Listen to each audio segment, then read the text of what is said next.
بات یہ ہے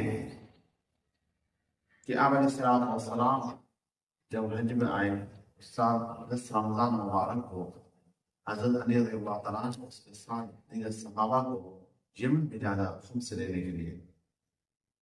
تو اس ساتھی تھے سفر میں تو چون چنا ہوتی رہتی ہے، تو انہوں نے حضرت علی رضی اللہ تعالیٰ عنہ کے بعد احکام پر بات پر جو اعتراض کیا. جب واپس آئے مدینہ منورہ حضرت علی رضی اللہ تعالیٰ عنہ پہنچے تو ان کو پتہ چلا کہ آپ علیہ السلام مکہ مکرمہ گئے ہیں حج کی ادائی کی وجہ سے. تو حضرت علی رضی اللہ تعالیٰ عنہ وہاں سے نکلے.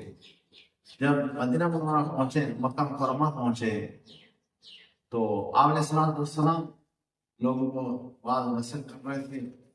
تو وہاں پر جب ان کا احوال ہوا تو آپ علیہ السلام نے ان سے پوچھا تو انہوں نے مجلس کے اندر ایک کھڑا ہو کر حضرت علی رضی اللہ تعالیٰ عنہ کے بارے میں کچھ کہا. آپ علیہ السلام نے بیٹھ جاؤ، وہ بیٹھ گئے.